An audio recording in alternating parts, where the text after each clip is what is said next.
Jujutsu Kaisen é um universo completamente dominado pela energia amaldiçoada. Uma energia que flui através das emoções negativas dos seres humanos. E aqueles que têm um grande domínio sobre essa energia são praticamente deuses no mundo de Jujutsu. Yuta, Sukuna e Gojo então que eu diga, né? Porém, existem aqueles indivíduos que são totalmente contrários às regras da energia amaldiçoada. Toji Fushiguro e Maki Zenin. Dois indivíduos completamente à parte do mundo Jujutsu. Eles não possuem nenhuma grama de energia amaldiçoada. E tudo isso graças à restrição celestial.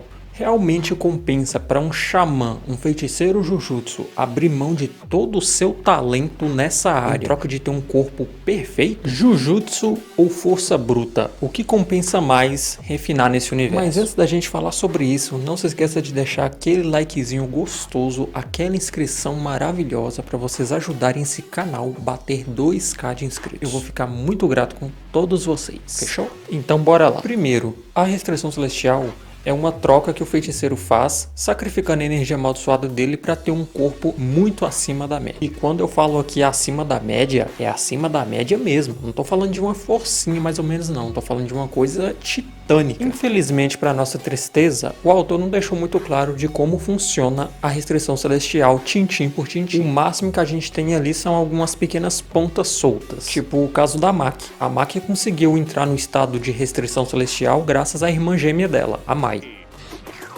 Mas mesmo assim ficou coisas muito subentendidas, já que, pelo que deu a entender, a irmã dela meio que se sacrificou por ela para poder levar toda a energia amaldiçoada dela embora. Mas foi uma coisa um pouco mais poética e não tão lógica assim. A gente não sabe se precisou de um ritual especial ou o que quer que seja, a gente não tem ideia, noção do que seja. E no caso com o Toji, ele meio que já nasceu com a restrição celestial, o que ao invés de explicar, deixa as coisas um pouquinho mais confusas. Então fica muita coisa solta, muito subentendida. A gente não sabe se a restrição celestial possui algum tipo de regra ou condição, tipo assim, se todo personagem pode fazer a restrição celestial quando quiser ou se quiser, ou então se é só no caso de irmãos gêmeos, como o caso da Maki que eu mencionei agora há pouco. A gente não sabe de nada disso, e sinceramente eu espero que o autor explique isso até o final da obra. Mas é graças a esse pacto especial que tanto o Toji quanto a Maki conseguiram bater de frente com os grandes monstros da obra, com os deuses do universo de Jujutsu. O Toji levando o Gojo de arrasta pra cima e a Maki conseguindo bater de frente e superar o próprio rei das maldições em força bruta. Mas e se eu te contasse que a restrição celestial não é algo tão magnífico assim? Ou pelo menos não em todos os casos. A energia amaldiçoada pode ser utilizada de duas formas diferentes. A primeira é a forma básica, ou seja, que todo feiticeiro pode usar, e a segunda é a forma individual, que depende do encantamento que o feiticeiro tem no seu nascimento. Mesmo que o feiticeiro não tenha um encantamento tão bom individualmente falando, ele ainda pode utilizar a energia amaldiçoada de formas básicas que podem ser muito úteis também. E um dos usos básicos que envolvem a energia amaldiçoada é justamente os buffs físicos que o feiticeiro tem: velocidade, força física e resistência. Mesmo que o feiticeiro seja bastante fraco, se ele dominar o básico da energia amaldiçoada, ele já consegue ter um excelente buff físico com isso. Mas é claro que os buffs físicos causados pela energia amaldiçoada não chegam nem perto do que a restrição celestial pode fazer. Na luta entre o Gojo e o Toji, por exemplo, a gente teve uma melhor noção disso. O Toji superando o Gojo em atividade física foi algo extremamente óbvio para todo mundo que viu a luta. Porém, também é principalmente por causa dessa luta que me fez questionar a utilidade da restrição celestial. Tipo, se vocês pararem pra pensar, vocês vão perceber que na verdade o Gojo quase morreu pro Toji não foi por causa da influência da restrição celestial em si, mas sim porque o plano do Toji era simplesmente muito bom, era perfeito. A estratégia de cansar o Gojo pouquinho a pouquinho pra deixar ele exausto e esperar ele desligar o Mugen pra poder acertar ele por trás foi sensacional. Olha como a restrição celestial na luta em si teve uma participação bem pequena, quase nada na verdade. No momento ali que o Gojo desligou o Mugen, até mesmo um personagem sem restrição celestial, sem qualquer tipo de técnica, poderia desferir um golpe no Gojo naquele momento. Principalmente se fosse um golpe numa região fatal, como a cabeça ou o abdômen, que é onde tem a concentração de energia amaldiçoada do feiticeiro, né? Não precisaria ser necessariamente um usuário de restrição celestial para bolar um plano tão genial como o do Toji. Se qualquer outra pessoa ou feiticeiro tivesse pensado num plano tão genial quanto o do Toji, poderia ser executado do mesmo jeito. Então a restrição celestial em si não teve tanta participação. E isso me fez ficar extremamente pensativo.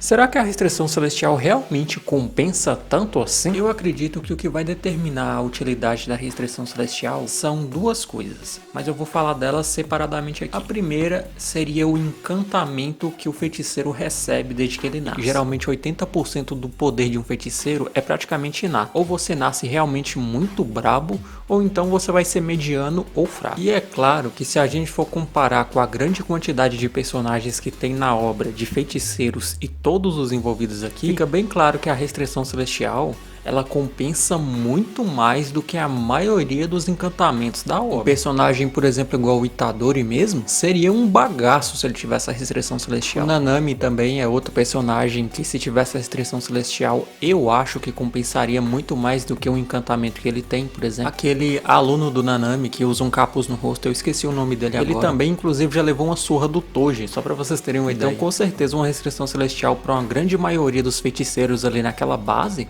seria muito mais compensador do que qualquer encantamento que qualquer um deles possa ter. Mas é claro que isso aqui também não é uma regra, né? Por exemplo, se um personagem como o Satoru Gojo, por exemplo, fizesse a restrição celestial, seria uma perda pro mundo Jujutsu. O cara tem uma barreira que bloqueia tudo, o cara consegue puxar qualquer coisa, consegue repelir qualquer coisa, consegue destruir qualquer coisa da realidade. O cara tem teletransporte, o cara tem os 6 olhos, que ele é praticamente um Sharingan do mundo de Jujutsu, o cara consegue ver tudo, sentir tudo. Não existe restrição celestial que compense algo desse nível, então pro Satoru seria realmente uma perda gigante. Além do que o Satoru já tem um domínio, um refinamento de energia amaldiçoada tão preciso, mas tão preciso, que até mesmo o fortalecimento do corpo dele pela própria energia amaldiçoada já é muito forte. Não é nível restrição celestial, mas também é muito alto. Tipo assim, na luta contra o Sukuna, o cara tava demolindo prédio, o cara tava aguentando concreto, tá ligado? E isso nos leva à segunda questão sobre a restrição celestial compensar ou não para um xamã, que no caso seriam as armas amaldiçoadas. Somente usuários de Jujutsu conseguem inferir maldições e outros feiticeiros com Jujutsu. E como as armas amaldiçoadas são extremamente difíceis e raras de serem conseguidas,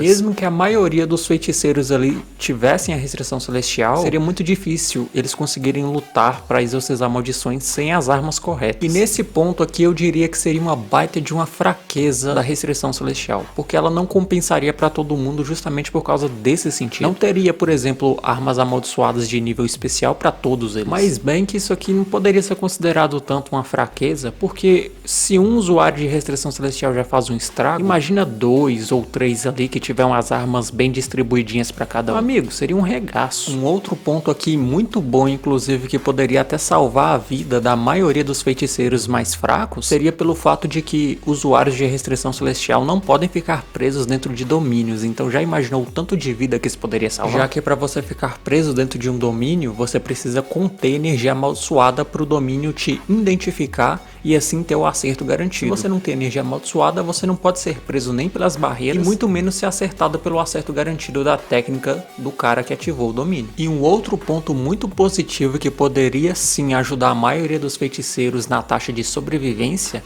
é justamente na parte da resistência que o feiticeiro ganharia com um corpo mais forte. A Maki tomou um flash negro a queima-roupa direto na fuça, meu amigo, que mandou ela voando a não sei quantos metros de distância. Primeiro todo mundo pensou que ela morreu depois disso, mas depois ela simplesmente apareceu de volta pra luta como se não tivesse acontecido nada. Ter resistência física suficiente para conseguir resistir até mesmo socos de flash negro como se não fosse nada. O flash negro já foi suficiente para derrubar até mesmo aqueles feiticeiros que têm o corpo extremamente forte. O Mahito praticamente deixou todo em frangalhos depois de ter acertado um flash negro direto a queima-roupa no estômago dele. E olha que o Todo defendeu com energia amaldiçoada. E mesmo assim o Todo ficou debilitado depois do flash negro. E a Maki, que tomou um flash negro simplesmente do rei das maldições em pessoas, voltou sem aparentemente nenhum dano físico. Se um negócio desse, se uma resistência desse patamar fosse implementada na maioria dos feiticeiros, seria um roubo do caramba. Vamos concordar aqui. A restrição celestial só compensaria de verdade se o encantamento do feiticeiro não fosse muito bom. Tipo assim, olha pra Maki, cara. A Maki, ela era uma personagem extremamente, assim,